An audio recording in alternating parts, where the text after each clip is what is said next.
Von Thoughts by aFrostySolitude. Summary. After the devastating assault by Universal Dynamics, Roz's island is slowly on the mend. Despite the heart-wrenching choice to depart and the animal's sorrow, Roz is confident it's the right decision. Her friends understand, but that won't stop them from cherishing every moment with her. They continue to revel in the wild, exploring forest trails, having a blast.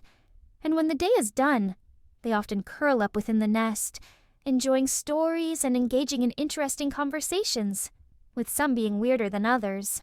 Chapter 1. Say, Roz, who was that tentacle freak anyway? Roz's head turned towards the avian shape of her son. Brightbill was curled up in his special spot, the one just below her head, and looking up at her with curious and slightly concerned green eyes. You mean Vontra? The female robot asked, her memory banks projecting the image of a numerous-armed machine. Yeah. The goose's eyes darkened, most likely remembering the one who had been threatening both him and, most importantly, his mother. That was something he understood, even if Vontra herself had been speaking in gibberish. Why do you ask? Roz's optics met his eyes, and despite not having many facial features, he could tell she was worried about his sudden query. No reason. He sighed, brushing his head against her neck some more. I just wanted to know who she was. Why did she care so much about bringing you back again? She came from the place I was created, Roz explained. As you know, I was never supposed to be here. And most importantly, she somehow discovered that I wasn't acting like most of my kind. A strange feeling entered the robot as she remembered Vontra's luminescent blue eye. She wanted to harvest my memories, so that she and Universal Dynamics could study them. Study? Brightbill's beak wrinkled in contempt. But they're your memories. They can't just do that. It's different for me, Roz said, her eyes dimming as the next words left her system. I am less of a person and more of an object to them. Her head tilted downwards. They do not care how I feel. In fact, I am not meant to feel anything at all. Brightbill's face paled, and he swallowed thickly. But then his features hardened, and he stared up at Roz. If that's what she thinks, then I'm glad you destroyed her. Roz reached up and brushed Brightbill's head, trying to make him relax. Well, it's not entirely her fault, she mused. Like I once said to Fink, she was a robot. Robots do robot-y things, and one of those things typically includes obeying orders, no matter the cost. So she didn't care that she was destroying an entire forest of animals? Thunderbolt's resonant voice reverberated from his perch high on the nest's roof. She was not programmed to. Roz's voice conveyed solemnity. You weren't programmed to care either, Brightbill remarked, his stormy expression brightening. But you do. So what was her excuse? I developed a sense of care over time, the ROZZUM unit confessed. Previously, all I focused on was finding tasks to complete and surviving. I never anticipated that I would begin to experience emotions and care about all of you. That wasn't the case for Vontra. I highly doubt that a single night would be enough to change something so deeply ingrained. I will never understand your kind, Roz. Everyone's heads turned at the sound of Paddler the beaver. That is reasonable, she replied, no traces of offense in her voice. To be fair, I am the only wild robot on this island, and I'd very much like to keep it that way, Brightbill muttered, his eyes glinting with sadness.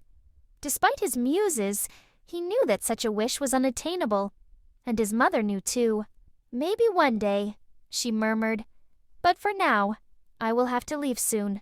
The mood in the den darkened at the unfortunate reminder, and the comfortable conversations of the other animals gathered had slowed to a stop. But luckily, the dim atmosphere didn't last for long. Hey, what are we talking about, gang? The nimble shape of Fink, the fox, trotted into the den, stopping at the entrance to shake some mud off his paws. He quickly made himself home on Roz's left leg and stared around expectantly. My ears don't lie. We were definitely gossiping. Not really, Brightbill sighed. We were just talking about Vontra. Who? Fink's nose wrinkled. Vontra, Roz repeated. You were not present to see her, Fink, but she was the robot behind the attack on the forest. Wait, the fox said, his ears flattening. Was she that weirdo I saw you with? The one who was feeling you up? Fink's interesting word choice made Paddler's eyebrows raise to the ceiling, Brightbill choke on his saliva, and for Roz to recoil. What? Roz's question made Fink's ears perk. What, you didn't notice? The fox gave his friend an amused gaze. For someone so violent, she was definitely cozying up to you. Like, seriously, I hope you told her to keep her tentacles to herself. Roz's head tilted downward. She hadn't said anything like that. I see no problem with it, she told Fink and the suddenly larger crowd of animals. She was just trying to get a proper scan. Well, does a proper scan work something like this? Fink stood on his hind legs and used his front paws to trace Roz's body in an extremely slow manner. Ooh, your features are magnificent. ROZZUM, Unit 7135. Just stand still. Let me just ravish you for a minute. All the older animals laughed at Fink's imitation, of course, except Brightbill, who, naturally, wasn't very comfortable with the fact that the same person who had injured Roz's leg had also talked to her in that manner. Roz also did not seem to find his words very amusing, mainly because she didn't understand them. Fink, what are you implying? She squinted her optics at him. The fox in question sat down normally and shrugged. I don't know. You're the one who was almost taken away because some tentacles were touching you in all the right places. He quieted the last part of his sentence down to a mutter in hopes that Brightbill wouldn't pick up on it. Fink. Roz seemed to finally register his implications and quickly covered her son's ears. Well, I have yet to fully understand what you are trying to say. My content sensors are flashing. Is that so? The fox stared at Roz, a smirk on his face. When he finally saw the disgruntled look on Brightbill's face, he shrugged. What? I'm just repeating what I saw. Hey! Pinktail's furry face revealed from one of the branches of the nest, fixing Fink with a stern glare. Whatever you say this robot was doing, why not, instead of getting into non-family-friendly topics, Roz tells us how she defeated Vontra? How about that, everyone? To that, most of the younger animals in the den gave a resounding cheer and gathered a lot closer to the robot. Roz's optics brightened, thankful for the opossum she wasn't enjoying the direction of the conversation, or how Fink's words were beginning to make her reconsider the things she felt when Vontra's tentacles were on her. What did she look like? Rowan, one of Pinktail's 7 babies, crawled on top of Roz's midsection. Yeah, can you draw her like you did with us? Brightbill added, pointing to the beautiful portrait of Roz and all her friends. Roz nodded and flicked open her finger, revealing her laser cutter. Paddler quickly left and returned with a good-sized piece of wood, handing it to Roz, who nodded in appreciation. So, the wild robot got to work, and her animal friends watched her draw Vontra for a good 7 minutes. Have you always drawn this slow? Fink asked. Maybe, Roz said, sounding a little distant. She was preoccupied with drawing all of Vontra's tentacles. 5 in total, she counted. Brightbill's eyes squinted at the drawing. Or this detailed. He turned to his own baby pictures, silently comparing the two in Roz's current piece. Fink took one look at the old and new drawings and raised an eyebrow at Roz. No for both. Do you mind quieting down? Roz said, making the two turn to her. I need to draw the engravements on her tentacles. Fink and Pinktail exchanged a glance.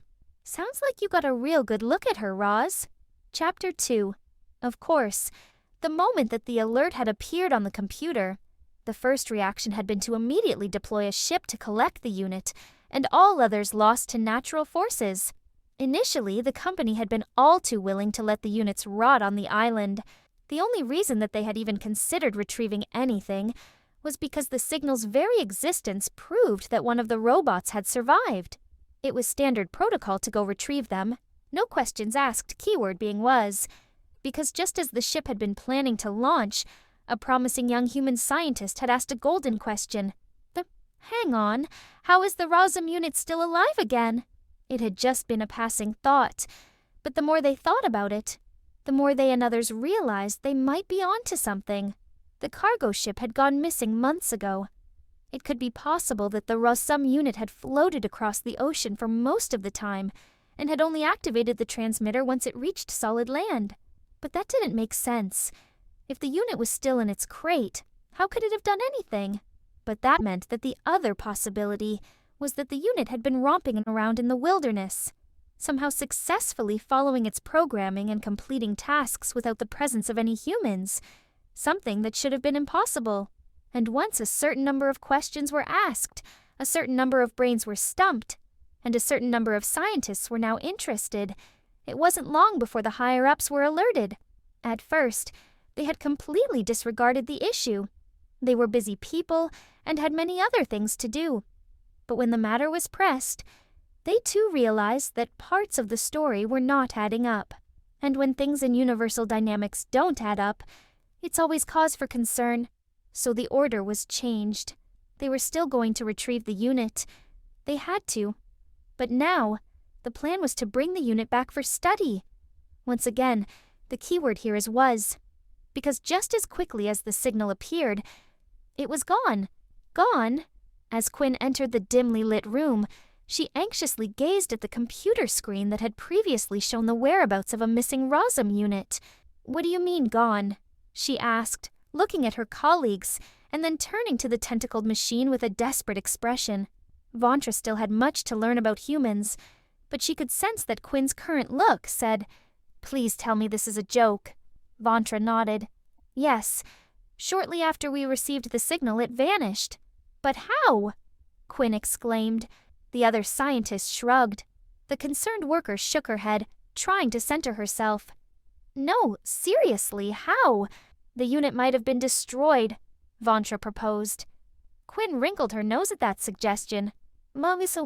Or, she began, giving the large monitor a suspicious glance. "The unit might have turned it off." "But why would it do that?"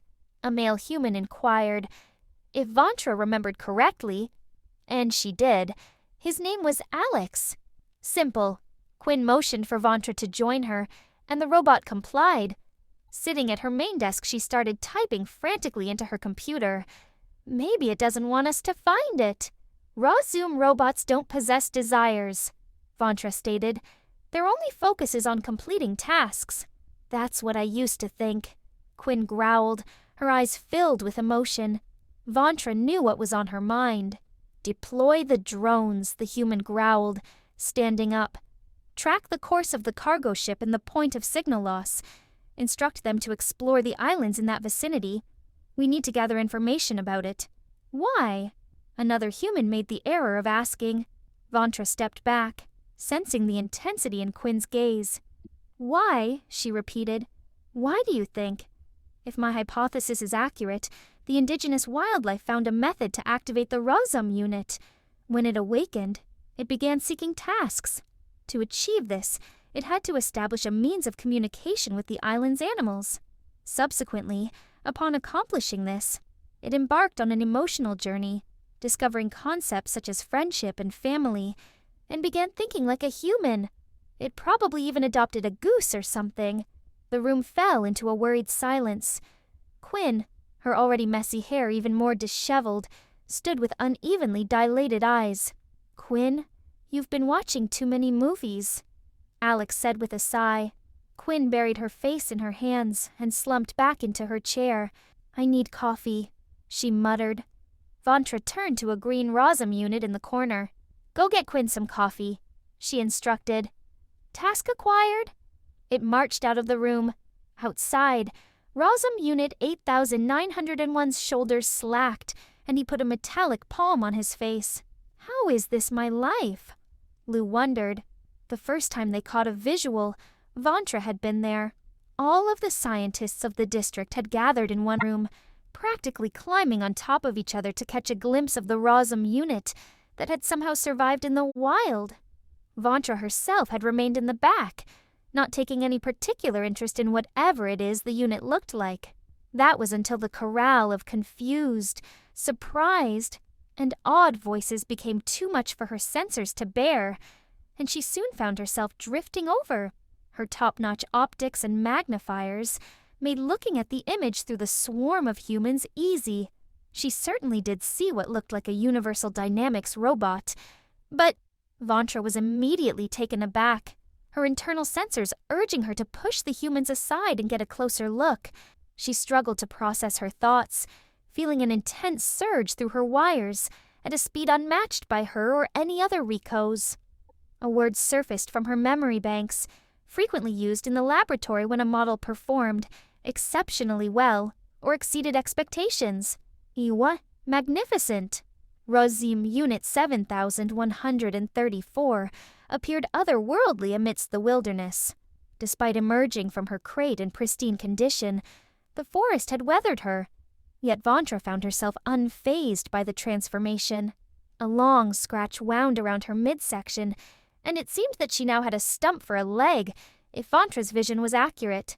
A million thoughts and processes ran through Vontra's brain.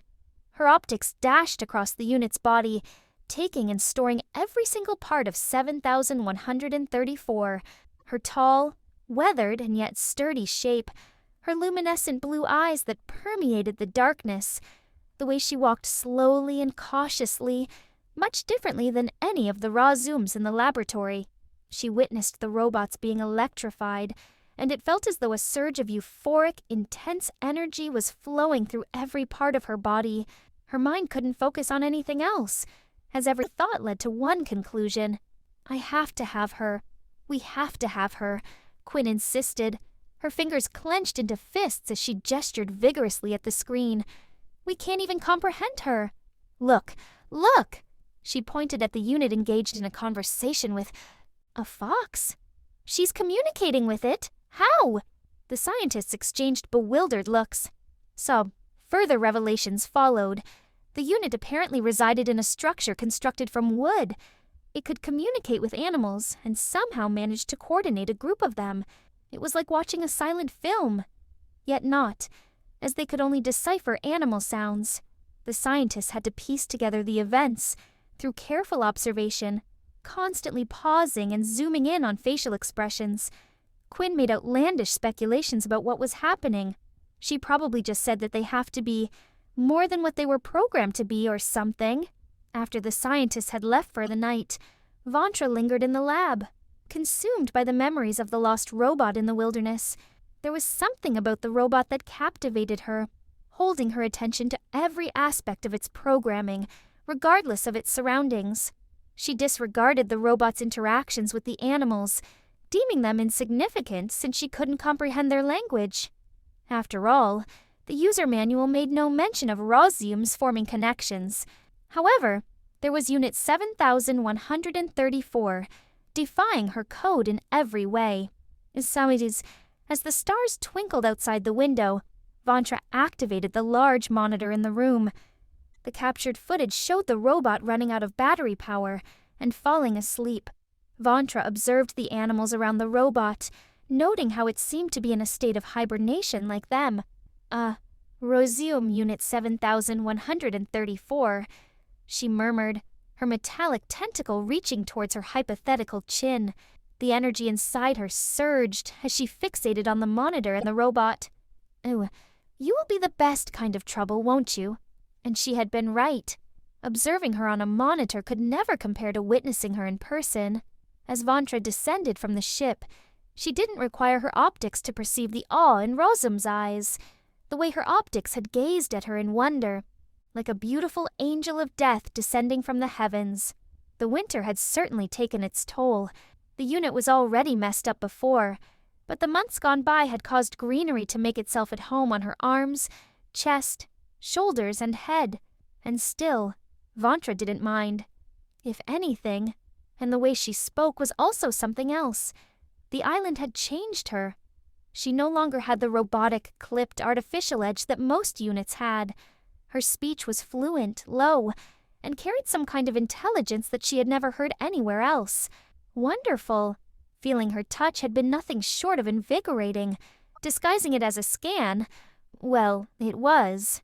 She experienced sheer amazement as she enveloped her with every single tentacle within reach. In her opinion, the robot displayed no signs of resistance and seemed oblivious to the thoughts emanating from her, which worked perfectly in Vontra's favor. However, she wasn't oblivious, and did notice the way the unit, later known as Roz, flinched when she touched her head with a tentacle. But that was good. Stay confused. 7,134. She whispered in her head. Her hands were weathered and strong, and Vontra couldn't help but wonder what it would be like if this ROZZUM unit returned her barrage of physical contact, how it would feel to have them running up her wires, scanning her in return. And as she led her to the ship, a tentacle wrapped around her neck, making sure her eyes remained trained on her. She couldn't help but wonder what it would feel like to have this unit in her grasp forever. Chapter 3. Rocks Do Not Float. That was the first thought that popped into Roz's mind, a thought that was quickly cancelled out when she realized that the wooden ring that she had created for Brightbill's flying lessons was shaking, and they weren't the only thing. The whole island seemed to quiver in terror at something, and when her transmitter pushed itself out of her head, blaring a red color, she quickly turned it off. She had honestly forgotten about it. It was easy, considering the winter she'd just had. But the fact that it had appeared at all, Roz felt something like unease creep through her circuits. As a robot, she wasn't supposed to feel many things, but at this very moment, she was starting to understand this so-called feeling of panic that Fink had once explained to her. Slowly, she turned around, only to see the gigantic, hulking figure of something rise above the treetops. For a brief minute, Roz thought it would pass her, but that idea was quickly dashed when a bright white light pierced through the calming darkness of the night and focused right on her. Gusts of wind blew the wooden hoops into the forest around them, and Roz knew that if not for her strength, she might have followed right after. And for some reason, her internal thoughts screamed at her to follow them, to run into the wilderness, out of sight of the aircraft. In fact, right as she prepared to follow her instincts and creep back into the darkness, a figure descended from the ship and made her entire plan crash and burn. Another statement used by Fink. A powerful force hijacked her limbs and forced her into place. Perhaps it was the fault of some random glitch. Or maybe, somehow, the creature slowly gravitating down to Earth did it by osmosis. She was strange, and yet wondrous at the same time. Her computer brain raced, trying to match this creature to a word. Octopus? Robot? Aphrodite? No, that is a goddess from human mythology. Her brain raced to correct the error. Why would she compare her to a ROZZUM Unit 7134, I presume? Her internal questions were scattered at the voice that slipped out of the robot in front of her. Before she could even put any thought into it, her mind had grabbed the sentence and broken it down. Oh, her voice was not like any other she had heard before. It was smooth, silky, sweet, almost knowing. But how did this robot know her? She didn't even know that there were any others besides herself and the broken ROZZUMs she had seen at the shore. She was glad she was wrong. But back to the internal question. The other robot had addressed her by her serial name and number. She hadn't heard it so long. But the only ones who could have that information were, and you must be Universal Dynamics. They've come for me. She didn't even know what to feel. Now, there's something I'd never thought I'd think. But there was no time to think. The new robot was talking. Why did she capture her attention like that? Yes, the machine said, her tentacles waving amicably. Roz watched, transfixed, as she floated swiftly, gracefully through the surrounding air, almost working like a fish in water. I am Vontra Virtual Observational Neutralizing Troublesome Retrieval Authority. So I was right, Roz thought, watching the black wires coming out of her body. She pressed the top two together, almost like hands. She is Universal Dynamics, or Universal Dynamics made her just like they made me. But she remembered the words that her sister, relative, unit said to her before she felt its diagnostic USB stab into the back of her head and cold metal palm rest there. You are not meant to feel anything at all. You seem, Roz's internal sensors did a rundown on her tone, happy. Yes, Vontra said. Wow, she was close, once again clasping her tentacles together. The good people at Universal Dynamics helped program us to put our targets at ease, so as to properly facilitate their collection. Roz was completely unprepared for the feeling of Vontra's wires suddenly draping across her body. They first went for her chest plate, moving it back and forth, and when she tilted her head down to get a better look, a tentacle touched her face. What the? And she was forced to meet a radiant blue eye. And now one of them was tracing her chin. "But don't worry," Vontra said, somehow appearing on Roz's other side. Right as Roz hurried to focus on her, her attention was stolen by a tentacle coiling itself around her neck. Despite my cheery demeanor, I am unfeeling, inflexible, and morally neutral. As happy as Vontra had sounded before, her chipper tone was starting to throw off Roz more than a little bit. It was only now that Roz noticed how artificial her friendliness seemed, how forced it was. And despite Vontra's giggle seemingly trying to reinstate her upbeat behavior, for Roz, it only made its fakeness more obvious.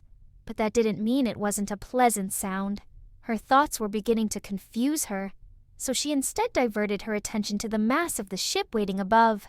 "That is a big ship just for me," she said. "If she came with just the thought of retrieving me, why is the ship so large? You are a big deal." Roz's computer brain froze as she felt the tentacles drifting down her arms and soon prodding her prosthetic. But the words that Vontra said next pulled her out of her stupor. "You are one of 6 ROZZUMs lost from a container ship in a typhoon." She tried to focus on what she had said, and the pieces attempted to fit together in her brain. It was difficult to concentrate with Vontra's wires slowly running up her leg. "So that is how I got here," she murmured, recalling where she had woken up. She had first gained consciousness on the shore of the island. Thinking back on it now, it had probably been the otters and their natural curiosity that had caused them to accidentally hit the button on the back of her head and power her on. Twood.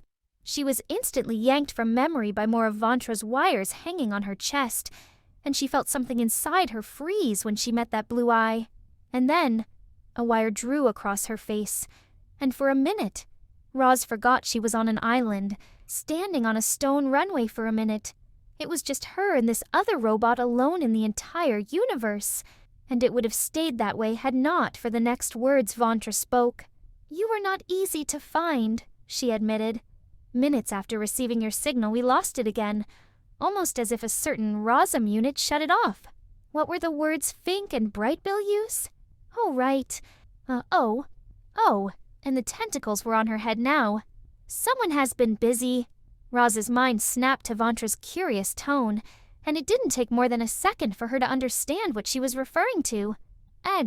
I was simply completing a task," she responded, suddenly unable to meet her eye, which was bad because she knew it was on her, staring her down, so she was thankful that Vontra somehow knew not to pry. "As am I," she retorted, before letting out this interesting little noise. It was high-pitched, almost like a chirp, not quite like an animal, and more like, Roz wasn't even sure what to compare it to. "Tell me, how did you secure a task in a place where nothing can communicate with you?" Roz's thoughts vanished once more as she felt the shift in the air behind her. Vontra had swam swiftly over to her side, and now, good gracious, a tentacle was right around her neck. Something inside her malfunctioned when she felt the tentacle tip brushing at the moss on her chest. Focus. Her brain yelled at her. She never had to yell at herself. Why would she do that? "It is." Roz took one look at Vontra's face and decided not to embarrass herself by stuttering through the whole story. What was the word her friends said when they didn't want to explain something? Would it work if she said it here? Complicated. Once again, Vontra somehow knew not to pry, but it wasn't like her next words were completely reassuring. "And we cannot wait to hear all about it," because that meant she was going to pry later. Roz wasn't sure how happy she was about that, but then her tentacle made a gentle tugging motion, and Roz's legs moved on their own, instantly chasing after the contact. "Come aboard, 7134.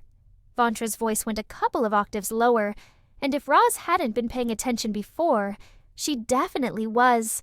when a wire pressed itself against her cheek and redirected her lacking focus. And when her eyes met Vontra's single one again, her memory disappeared, and she briefly forgot everything. Where she was going, because it was just her, and "We will fix you right up." And then the contact was gone, and she could focus again. She could remember the whispers of the forest, and the tantalizing coldness of Vontra's Cayenne lights vanished, and the warmth of the woods behind her crept up to her ears. And it was only then that she realized why she had never heard her serial number for so long.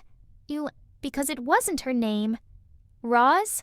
Roz? Roz? Roz? Hey! Well, her name is Roz. Roz, what's going on? My name is Roz. Is something keeping you? Roz?